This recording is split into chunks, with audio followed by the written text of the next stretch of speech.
새벽 3시 또 눈이 뜨셨나요? 이 시간에 깨어나는 것이 단순한 노화 현상이라고 생각하신다면 큰 오산입니다. 만성 수면 부족은 뇌졸중 위험을 3배, 치매 발병률을 2.5배 높인다는 충격적인 연구 결과가 나왔습니다. 더 이상 방치하시면 안 됩니다. 저는 35년간 수면의학을 전공해온 의과대학 병원 신경과 교수 한정우입니다. 지금까지 2만 명이 넘는 환자분들의 잠 못 이루는 밤을 함께해 왔습니다. 오늘 여러분께 전해드릴 이야기는 수면제 없이도 깊은 잠을 되찾은 실제 환자분들의 생생한 경험담입니다. 본격적인 오늘의 건강 이야기를 전해드리기 전에 채널 구독과 영상의 좋아요 버튼 한 번씩 꼭 부탁드리겠습니다. 여러분은 어디에서 이 영상을 보고 계신가요? 댓글로 여러분이 어디서 이 영상을 보고 계신지도 꼭 알려주세요. 지난달 응급실로 실려온 72세 이문석 할아버지의 이야기부터 시작하겠습니다. 할아버지는 새벽 4시경 화장실에서 쓰러지셨습니다. 다행히 부인께서 빨리 발견하셔서 생명을 구할 수 있었지만 원인은 충격적이었습니다. 선생님, 남편이 3년 동안 하루에 2시간도 제대로 못 잤어요. 매일 밤 뒤척이다가 새벽에 일어나서 거실을 왔다 갔다 했습니다. 부인의 떨리는 목소리에서 저는 오랫동안 누적된 절망감을 느꼈습니다. 사실 이문석 할아버지의 증상은 3년 전부터 시작되었습니다. 처음에는 단순히 나이 들어서 그러려니 하고 넘어갔죠. 하지만 상황은 점점 심각해졌습니다. 밤 11시에 누워도 새벽 2시까지 잠이 오지 않았고 겨우 잠들어도 새벽 4시면 어김없이 눈이 떠졌습니다. 화장실에 가려고 깬 건 아니에요. 그냥 눈이 번쩍 떠져서 다시 잠이 안 와요. 그러면 이런저런 걱정이 머릿속을 맴돌아요. 건강보험료는 제때 냈나? 아들 직장은 괜찮나? 내일 병원 예약은 몇 시였나? 할아버지의 말씀이었습니다. 부인도 함께 잠을 못 이뤘습니다. 옆에서 뒤척이는 소리, 한숨 쉬는 소리가 다 들려요. 저도 덩달아 잠이 안 오더라고요. 그러다 보니 부부가 모두 예민해지고 사소한 일로도 자주 다퉜어요. 할아버지의 혈압은 무려 220에 140까지 치솟아 있었고 혈당 수치도 400을 넘나들고 있었습니다. 만성적인 수면 부족이 자율신경계를 완전히 망가뜨린 상태였죠. 스트레스 호르몬인 코르티솔이 정상치에 500까지 올라가 있었습니다. 검사 결과는 더욱 심각했습니다. 뇌혈관 곳곳에 미세한 경색이 발견되었고 심장의 부정맥도 심한 상태였습니다. 의학적으로 말하면 다발성 뇌경색 전 단계, 즉 언제 큰 뇌졸중이 와도 이상하지 않은 위험한 상황이었습니다. 선생님, 정말 잠 못 자는 게 이렇게 무서운 건가요? 할아버지의 질문에 저는 이렇게 답했습니다. 잠을 못 자는 것은 서서히 생명을 갉아먹는 조용한 살인자와 같습니다. 하지만 아직 늦지 않았어요. 하지만 기적은 여기서 시작되었습니다. 할아버지는 응급처치 후 의식을 되찾으셨고 저희가 제안한 종합적인 수면 치료 프로그램에 참여하기로 하셨습니다. 그 순간부터 할아버지의 인생이 완전히 바뀌기 시작했습니다. 만약 지금 이 글을 보시는 여러분도 비슷한 증상을 겪고 계신다면 구독과 좋아요를 눌러주세요. 생명을 구할 수 있는 정보를 더 많은 분들에게 전해드릴 수 있습니다. 먼저 왜 나이가 들면 잠을 못 자게 되는지 정확한 원인부터 알아보겠습니다. 많은 분들이 단순히 나이 때문이라고 생각하시는데 이는 잘못된 인식입니다. 우리 뇌에는 시상하부라는 콩알만한 기관이 있습니다. 이곳이 바로 우리 몸의 생체 시계 역할을 하는 곳이죠. 나이가 들면서 이 시상하부의 신경세포들이 하나둘씩 손상되기 시작합니다. 마치 오래된 시계의 부품들이 마모되듯이 말이죠. 젊었을 때는 밤 9시만 되어도 시상하부에서 송과선으로 신호를 보내 멜라토닌이라는 수면 호르몬을 충분히 분비시켰습니다. 하지만 60대 이후부터는 이 시스템이 고장나기 시작합니다. 멜라토닌 분비량이 20대의 절반도 안 되는 경우가 많죠. 실제로 제가 지난 10년간 분석한 데이터를 보면 65세 이상 환자분들의 멜라토닌 수치는 젊은 사람의 30% 수준에 불과했습니다. 이것이 바로 잠들기 어려운 첫 번째 이유입니다. 두 번째 문제는 깊은 잠의 급격한 감소입니다. 수면에는 1단계부터 4단계까지 있는데 3단계와 4단계를 깊은 잠이라고 부릅니다. 이 단계에서만 성장 호르몬이 분비되고 면역세포가 활성화되며 뇌의 아밀로이드 베타라는 독성 단백질이 청소됩니다. 그런데 나이가 들면 이 깊은 잠의 비율이 20대의 절반 이하로 줄어듭니다.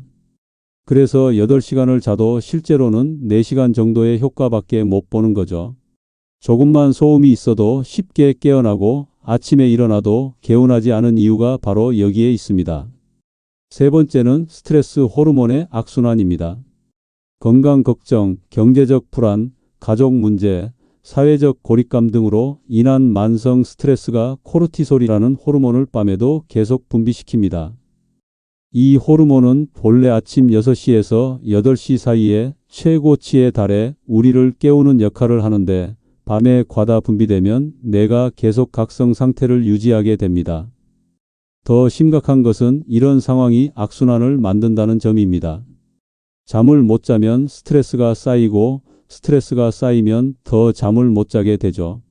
마치 빠져나올 수 없는 늪과 같습니다. 이문석 할아버지의 치료 과정을 통해 구체적인 해결 방법들을 알려드리겠습니다. 첫 번째로 가장 중요한 것은 온도 조절입니다. 할아버지 댁을 방문했을 때 침실 온도가 무려 26도나 되었습니다. 추우면 안 되잖아요. 감기라도 걸리면 어떡해요? 라는 부인의 걱정 섞인 말씀에 저는 이렇게 설명해 드렸습니다. 실제로는 정반대입니다. 우리 몸은 잠들 때 중심 체온이 1도에서 2도 정도 떨어져야 깊은 잠에 들 수 있습니다. 이는 수백만 년에 걸친 인류 진화의 결과예요. 원시시대 우리 조상들은 해가 지고 기온이 내려가면 자연스럽게 잠에 들었습니다. 우리 유전자에는 아직도 이런 본능이 남아 있어요. 과학적 근거를 말씀드리면 하버드 의과대학의 15년간 추적 연구에서 섭씨 18도에서 20도 사이의 서늘한 환경에서 잠을 잔 사람들이 따뜻한 환경에서 잔 사람들보다 깊은 수면 시간이 3배나 길었다는 결과가 나왔습니다. 우리 뇌의 시상하부는 매우 정밀한 온도계 역할을 합니다. 주변 온도가 서서히 내려가면 이제 밤이구나, 쉴 시간이구나라고 인식하고 즉시 멜라토닌을 대량 분비하라는 명령을 내립니다. 하지만 방이 따뜻하면 뇌는 아직 낮이라고 착각해서 계속 깨어 있으려고 발버둥칩니다. 할아버지는 처음에 그럼 감기 걸리는 거 아니야? 우리 나이에 감기 걸리면 폐렴까지 갈 수 있다던데? 라고 걱정하셨습니다. 하지만 적절한 이불을 덮고 주무시면 오히려 더 깊게 주무실 수 있다고 설명해 드렸죠. 침실은 서늘하게, 몸은 따뜻하게. 이것이 황금 공식입니다. 두꺼운 이불 한 장보다는 얇은 이불 두세 장을 겹쳐서 덮으시면 체온 조절이 더 쉬워져요. 실제로 침실 온도를 19도로 맞추신 첫날부터 할아버지는 눈에 띄는 변화를 경험하셨습니다. 신기해요. 처음에는 춥다고 느꼈는데 이불을 덮고 누우니까 오히려 포근하더라고요. 그리고 뭔가 몸이 나른해지면서 저절로 잠이 오려고 하는 느낌이었어요. 빛 조절도 마찬가지로 중요합니다. 우리 눈 안쪽에는 망막신경절 세포라는 특별한 세포가 있습니다. 이 세포는 시각과는 상관없이 오로지 빛의 밝기만 감지해서 뇌로 신호를 보내는 역할을 합니다. 아침 7시에 햇빛을 받으면 이 세포가 활성화되어 뇌의 시상하부에 기상시간이다라는 강력한 신호를 보냅니다. 그러면 시상하부는 정확히 4분의 1시간에서 16시간 후인 밤 9시에서 11시경에 멜라토닌을 분비하도록 타이머를 맞춰 놓습니다. 하지만 밤늦게까지 텔레비전이나 스마트폰의 푸른빛에 노출되면 어떻게 될까요? 특히 450나노미터 파장의 블루라이트는 멜라토닌 분비를 강력하게 억제합니다. 뇌가 아직 대낮이라고 착각해서 멜라토닌 분비를 즉시 중단시켜 버리는 거죠. 이문석 할아버지도 잠들기 전까지 뉴스를 보는 습관이 있으셨습니다. 하루 종일 집에만 있으니까 세상 돌아가는 소식이라도 봐야죠. 하지만 이것이 수면을 방해하는 주요 원인 중 하나였습니다. 저는 할아버지께 저녁 9시 이후에는 모든 전자기기를 끄고 대신 옅은 노란색 조명만 켜놓으시라고 제안했습니다. 처음 며칠은 심심할 수 있지만 곧 몸이 적응하면서 자연스럽게 졸음이 올 거예요. 두 번째 환자인 68세 최영순 할머니의 사례를 통해 스트레스 관리의 중요성을 말씀드리겠습니다. 할머니는 남편을 잃은 후 심한 불면증에 시달리고 계셨습니다. 선생님, 밤만 되면 온갖 걱정이 머릿속을 맴돌아요. 아들 직장은 괜찮을까? 며느리와는 사이가 어떨까? 병원비는 얼마나 들까? 이런 생각들이 꼬리에 꼬리를 물고 이어져서 잠이 안 와요. 할머니의 이야기를 더 자세히 들어보니 상황이 복잡했습니다. 남편이 돌아가신 후 혼자 사는 것이 두려워서 아들 집 근처로 이사를 왔는데 새로운 환경에 적응하기 어려웠다고 하시더군요. 낮에는 그나마 괜찮아요. 장도 보고 청소도 하고 드라마도 보면서 시간을 보내거든요. 그런데 밤만 되면 갑자기 모든 게 무서워져요. 남편 없이 이 큰 세상을 어떻게 혼자 살아가나 싶고 아이들한테 짐이 되는 건 아닌가 걱정되고 할머니의 혈액 검사 결과는 심각했습니다. 코르티솔 수치가 정상의 4배나 높았고 염증 수치도 현저히 높았습니다. 이 스트레스 호르몬이 밤에도 과다 분비되면서 몸 전체가 전투 상태를 유지하고 있었던 것입니다.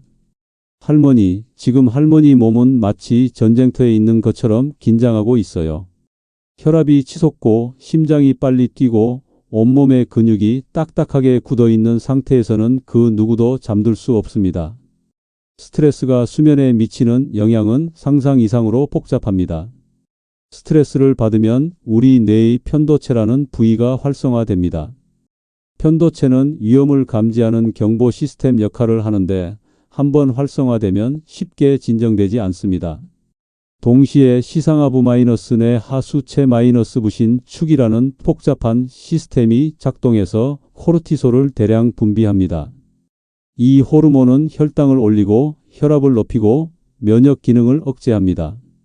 원시 시대에는 맹수로부터 도망치기 위해 필요한 반응이었지만 현대에는 오히려 건강을 해치는 독이 되었죠.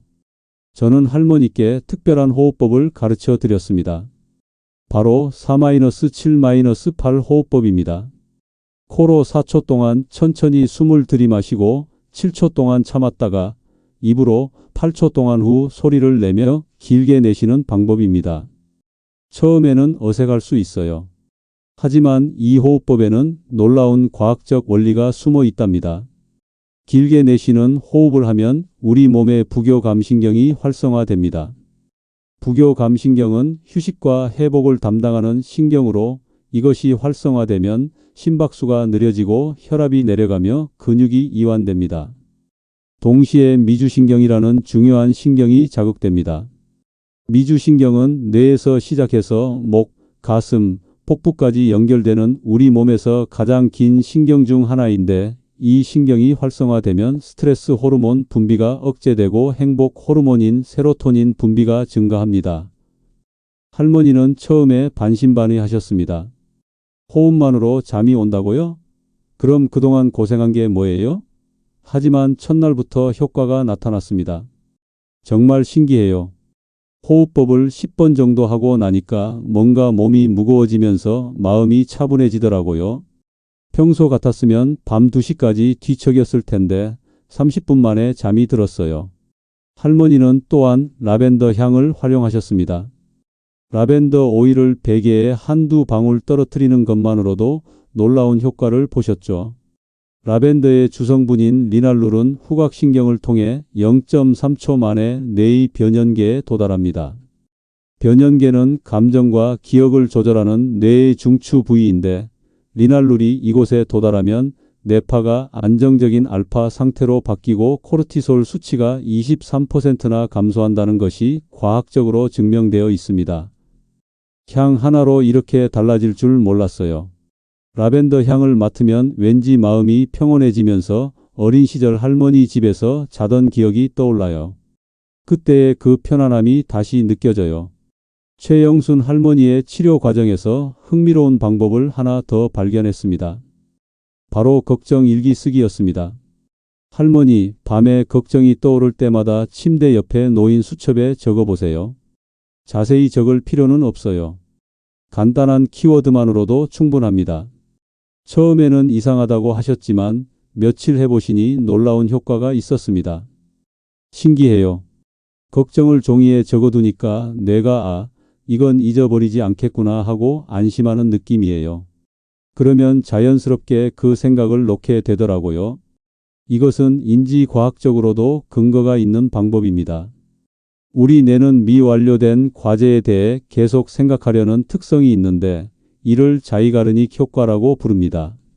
하지만 그 과제를 외부에 기록해두면 뇌가 안심하고 그 생각을 놓아버리게 됩니다. 다음날 아침에 그 수첩을 보면 어떤가요? 제가 물었습니다. 웃음이 나와요.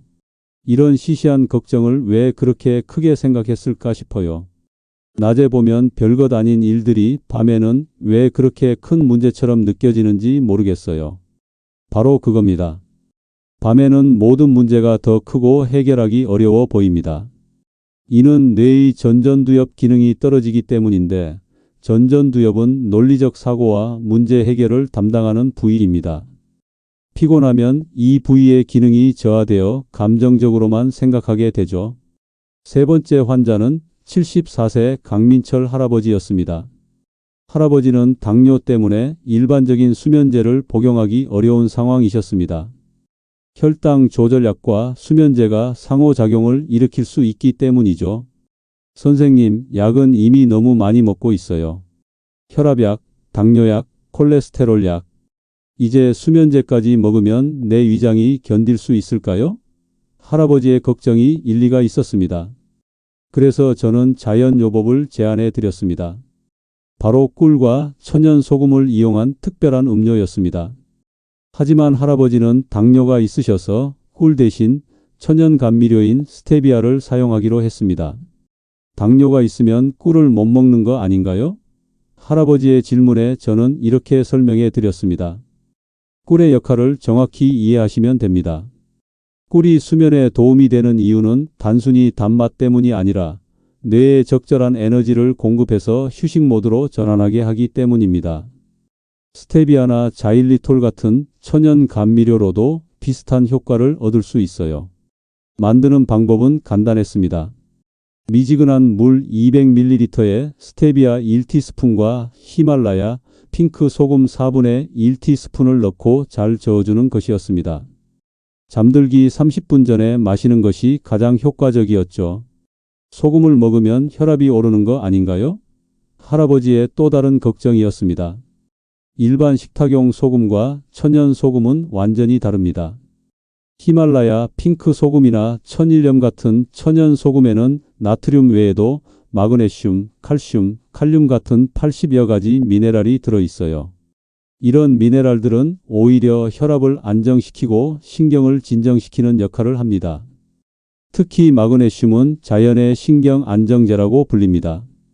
우리 몸의 300여 가지 효소 반응에 관여하는데 그 중에서도 신경 전달과 근육 이완의 핵심적인 역할을 합니다. 현대인의 70%가 마그네슘 부족 상태라는 연구 결과도 있습니다. 칼륨은 나트륨과 균형을 이루면서 세포막의 정기적 안정성을 유지합니다. 이는 신경세포의 흥분성을 조절해서 과도한 각성을 막아주는 역할을 하죠.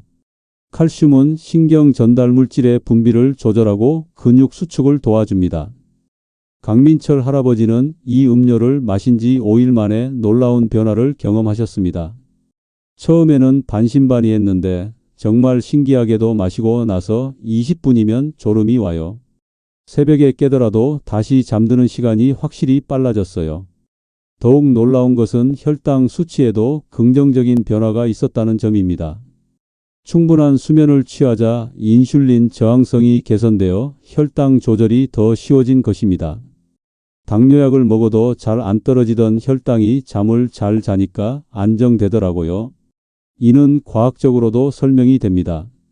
수면 부족은 인슐린 저항성을 높이고 혈당 조절을 어렵게 만듭니다. 반대로 충분한 수면을 취하면 호르몬 균형이 회복되어 당뇨 관리에도 도움이 됩니다. 우유와 바나나 조합도 할아버지께 설명해 드렸습니다. 우유에 트립토판이 뇌로 들어가려면 혈내 장벽이라는 까다로운 관문을 통과해야 해요. 이때 바나나의 탄수화물이 도우미 역할을 합니다. 바나나의 탄수화물이 인슐린 분비를 촉진하면 인슐린은 트립토판의 경쟁자들인 다른 아미노산들을 모두 근육으로 보내버립니다. 그러면 트립토판만 홀가분하게 뇌로 들어갈 수 있는 VIP 통로가 열리는 거죠. 우리 어머님들이 잠 올 때 주시던 따뜻한 우유에 꿀 한 스푼, 이것이야말로 위대한 뇌과학의 원리를 정확히 활용한 생활의 지혜였던 것입니다. 또한 바나나에는 근육 이완에 도움이 되는 마그네슘과 칼륨이 풍부하고 트립토판이 세로토닌으로 전환되는 과정을 돕는 비타민 B유까지 들어 있습니다. 견과류에는 멜라토닌 호르몬 자체가 직접 들어 있어서 말 그대로 먹는 수면제라고 할 수 있습니다. 특히 신맛이 나는 타트 체리에는 천연 멜라토닌이 다량 함유되어 있습니다. 미국 루이지애나 주립대학교 연구에서 타트 체리 주스를 2주간 마신 사람들의 수면 시간이 평균 85분이나 늘어났다는 놀라운 결과가 나왔습니다. 하지만 이런 음식들을 언제 먹느냐가 효과를 좌우합니다. 반드시 잠들기 2시간에서 3시간 전에 섭취해야 우리 위장이 소화 활동을 모두 끝내고 트립토판이 뇌에 안전하게 도달할 충분한 시간을 확보할 수 있습니다. 너무 늦게 잠들기 직전에 먹으면 어떻게 되나요? 할아버지의 질문에 저는 이렇게 답했습니다. 소화시키느라 위장이 밤새 일하게 되어 오히려 깊은 잠을 방해할 수 있어요. 우리 몸의 모든 기관이 쉬어야 진정한 휴식이 가능하거든요. 네 번째 환자인 66세 정수진 할머니는 목과 어깨 통증 때문에 밤에 자주 깨어나셨습니다.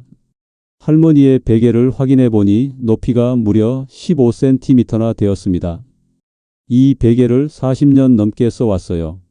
높아야 편하잖아요. 할머니의 말씀이었지만 실제로는 이 높은 베개가 수면을 방해하는 주요 원인이었습니다. 할머니, 목뼈의 정상적인 모양을 아시나요? 저는 할머니께 손으로 시자 모양을 그려 보였습니다. 목뼈는 이렇게 앞으로 살짝 휘어져 있어야 정상이에요.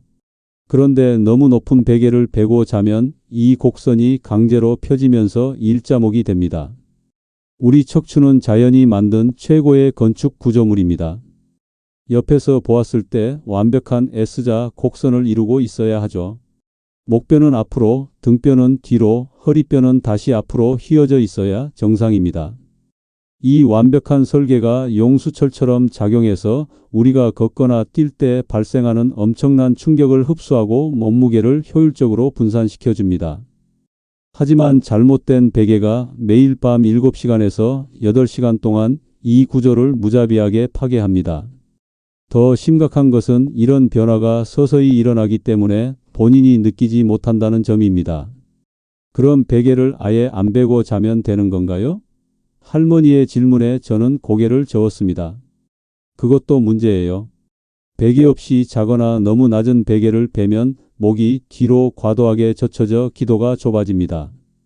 그러면 콧골이나 수면 무호흡증이 발생하기 쉬워져요. 나에게 맞는 베개 높이를 찾는 방법은 의외로 간단합니다. 벽에 등을 대고 편안하게 선 다음 뒷머리와 벽 사이에 생기는 빈 공간의 깊이를 재어보세요. 그 거리가 바로 여러분의 목 커브에 맞는 최적의 베개 높이입니다. 하지만 사람마다 체형이 다른데 일반적인 기준이 있나요? 할머니의 추가 질문에 저는 이렇게 설명했습니다. 일반적으로는 똑바로 누웠을 때는 6cm에서 8cm, 옆으로 누울 때는 어깨 높이를 고려해서 10cm에서 15cm 정도가 적당해요. 하지만 가장 좋은 방법은 직접 측정해 보는 것입니다. 정수진 할머니는 베개 높이를 7cm로 낮추신 후 첫날부터 놀라운 변화를 경험하셨습니다. 40년 동안 높은 베개가 편한 줄 알았는데 낮은 베개로 바꾸니까 목이 이렇게 편할 수가 있나요? 아침에 일어났을 때 목과 어깨가 뻣뻣하지 않아요. 하지만 더 중요한 변화는 잠의 질이었습니다. 잠도 훨씬 깊게 자게 되었어요. 예전에는 조금만 소음이 있어도 깼는데 지금은 웬만한 소리에는 안 깨더라고요. 이는 과학적으로 설명됩니다. 목뼈가 정상적인 위치에 있으면 기도가 충분히 넓어져서 호흡이 깊고 안정됩니다. 깊은 호흡은 뇌에 충분한 산소를 공급해서 깊은 잠을 유도하죠. 수면 자세도 중요합니다. 가장 나쁜 자세는 엎드려 자는 것입니다. 엎드리면 목을 한쪽으로 돌려야 하는데 이때 목뼈와 척추에 엄청난 부담이 갑니다.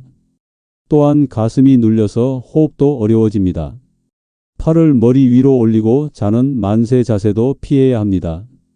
이 자세는 어깨 관절에 무리를 주고 신경을 압박해서 팔 저림을 유발할 수 있습니다. 가장 좋은 자세는 똑바로 누워서 무릎 아래에 작은 쿠션을 받쳐주는 것입니다.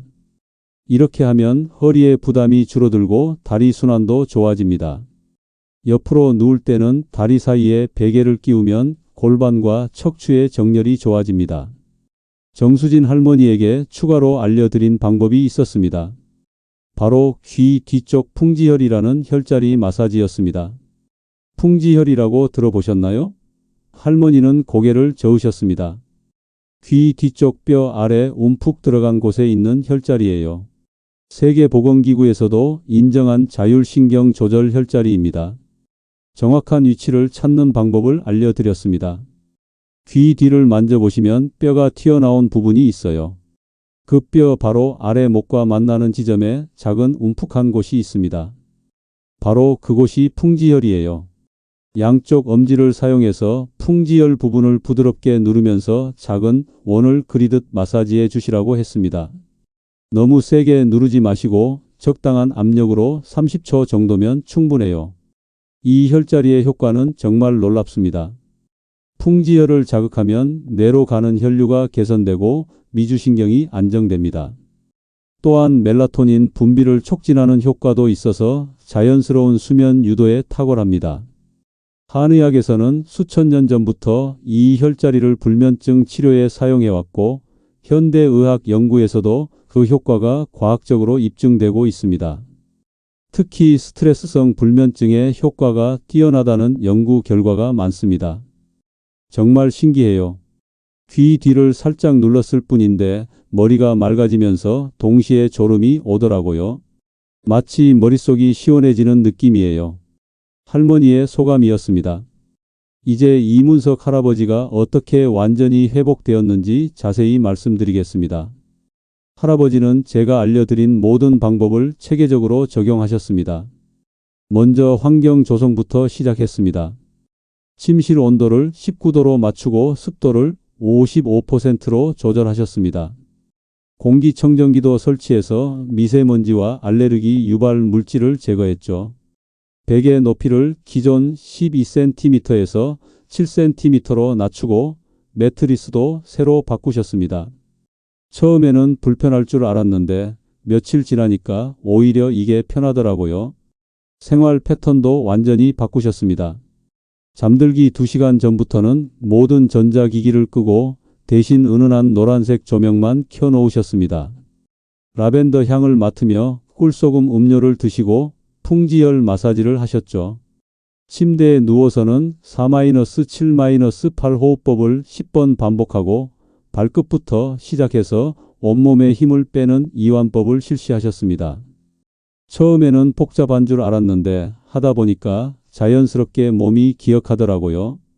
매일 아침 7시에는 베란다에서 햇빛을 받으며 가벼운 스트레칭을 하셨습니다.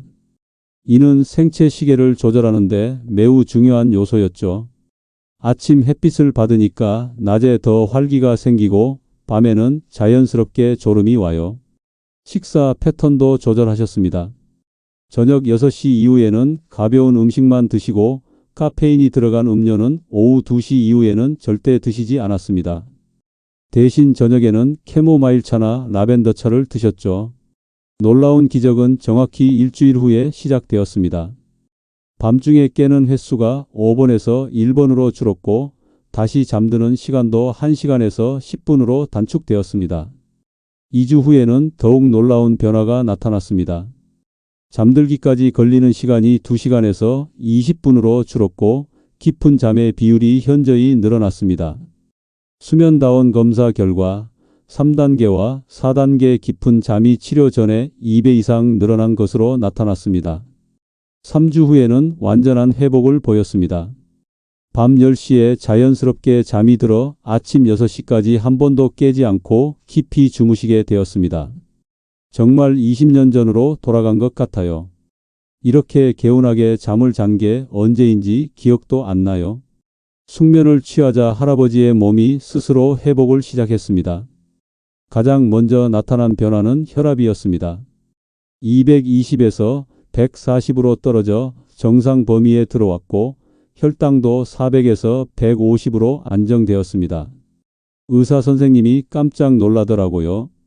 약도 그대로인데 어떻게 이렇게 좋아졌냐고 물어보시더군요. 할아버지의 기쁜 얼굴에서 건강을 되찾은 기쁨이 묻어났습니다. 염증 수치도 현저히 개선되었습니다. C- 반응성 단백질이라는 염증 지표가 정상의 3배에서 정상 범위로 떨어졌고 면역력을 나타내는 백혈구 수치도 정상화되었습니다. 더욱 놀라운 것은 인지 기능의 개선이었습니다. 충분한 수면을 취하자 기억력과 집중력이 눈에 띄게 좋아졌습니다. 요즘은 며칠 전에 한 약속도 잘 기억하고 책을 읽어도 내용이 머릿속에 들어와요. 수면제도 점차 줄여서 한 달 후에는 완전히 끊으신 상태가 되었습니다. 처음에는 불안했어요. 약 없이 잘 수 있을까 싶어서요. 하지만 자연스럽게 잠이 오니까 약이 필요 없더라고요. 얼굴에는 혈색이 돌고 표정이 밝아졌으며 걸음걸이도 한결 가벼워졌습니다. 무엇보다 이제 밤이 두렵지 않다고 말씀하시는 할아버지의 모습에서 진정한 회복을 느낄 수 있었습니다. 지금까지 알려드린 방법들을 효과적으로 실행하기 위한 핵심 원칙들을 정리해 드리겠습니다. 첫째, 수면 환경의 최적화가 가장 기본입니다. 침실 온도는 18도에서 20도, 습도는 50%에서 60%를 유지하세요. 가능한 한 어둡고 조용한 환경을 만들되 완전히 조용한 환경이 어렵다면 일정한 백색 소음을 활용하는 것도 좋습니다. 둘째, 규칙성이 생명입니다. 매일 같은 시간에 잠자리에 들고 같은 시간에 일어나는 것이 중요합니다. 주말에도 가능하면 평일과 비슷한 시간을 유지하려고 노력해 보세요. 우리 몸의 생체 시계는 규칙성을 좋아합니다. 셋째, 식사와 수면의 타이밍을 맞추세요. 잠들기 3시간 전에는 식사를 마치고 특히 매운 음식이나 기름진 음식은 피하세요. 소화 과정에서 나오는 열과 위장 활동이 수면을 방해할 수 있습니다. 넷째, 카페인 관리가 중요합니다. 카페인은 6시간에서 8시간 동안 체내에 머물기 때문에 오후 2시 이후에는 커피, 녹차, 초콜릿 등 카페인이 들어간 음식은 피하세요. 다섯째, 수면 의식을 만드세요. 잠들기 30분 전부터 매일 똑같은 순서로 행동하는 루틴을 만드는 것입니다. 예를 들어 따뜻한 물로 발을 씻고 편안한 잠옷으로 갈아입고 조명을 어둡게 하고 호흡법이나 명상을 하는 패턴을 반복하면 몸과 뇌가 자연스럽게 잠들 준비를 하게 됩니다. 마지막으로 69세 김영자 할머니의 이야기로 마무리하겠습니다. 할머니는 20년 넘게 노인성 불면증으로 고생하셨습니다. 여러 병원을 다녀보고 갖가지 수면제를 시도해 봤지만 소용이 없었죠. 선생님, 잠자는 건 이미 포기한 지 오래예요. 나이 들면 어쩔 수 없다고 생각했죠. 그냥 눈만 감고 있어도 쉬는 거라고 스스로를 위로하며 살았어요. 할머니의 첫 방문 당시 모습은 정말 안타까웠습니다. 눈 밑에 깊게 파인 다크서클, 초점 없는 시선, 말끝마다 묻어나는 피로감. 20년간의 불면증이 할머니의 삶을 얼마나 힘들게 만들었는지 한눈에 알 수 있었습니다. 하지만 할머니는 마지막 희망을 걸고 제 치료 프로그램에 참여하기로 하셨습니다. 선생님, 정말 마지막이에요. 이번에도 안 되면 그냥 체념하고 살려고요. 할머니는 다른 환자분들보다 더 적극적으로 모든 방법을 시도하셨습니다. 온도 조절, 빛 관리, 호흡법, 꿀소금 음료, 베개 높이 조정, 혈자리 마사지까지 하나도 빠뜨리지 않으셨죠. 첫 주에는 큰 변화가 없었습니다. 선생님, 아직은 별로 달라진 게 없는 것 같아요. 그래도 포기하지 않고 계속 해볼게요. 할머니의 의지가 굳건했습니다. 2주차에 들어서면서 작은 변화들이 나타나기 시작했습니다. 새벽에 깨는 횟수가 조금 줄어든 것 같아요. 그리고 다시 잠들기까지 걸리는 시간도 짧아진 느낌이에요. 3주차에는 더욱 뚜렷한 변화가 있었습니다. 어젯밤에는 12시에 자서 아침 5시까지 한 번밖에 안 깼어요. 이런 일이 10년 만에 처음이에요. 그리고 한 달이 지나자 놀라운 일이 일어났습니다. 선생님, 어젯밤에 10시에 자서 아침 6시까지 한 번도 안 깼어요. 처음에는 꿈인 줄 알았어요. 몸도 안 아프고 머리도 맑아요.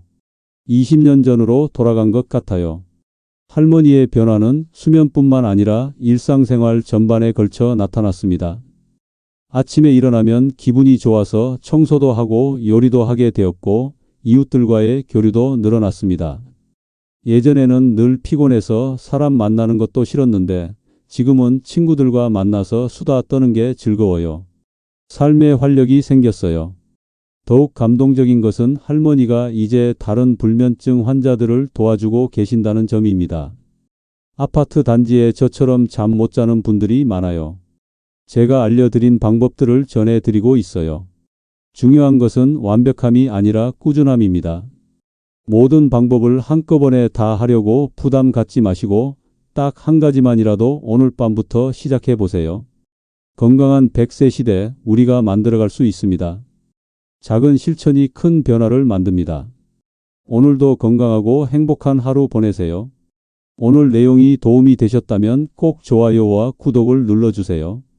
그리고 여러분의 소중한 가족과 친구들에게도 이 내용을 카톡방과 밴드, 핸드폰에 공유해 주세요.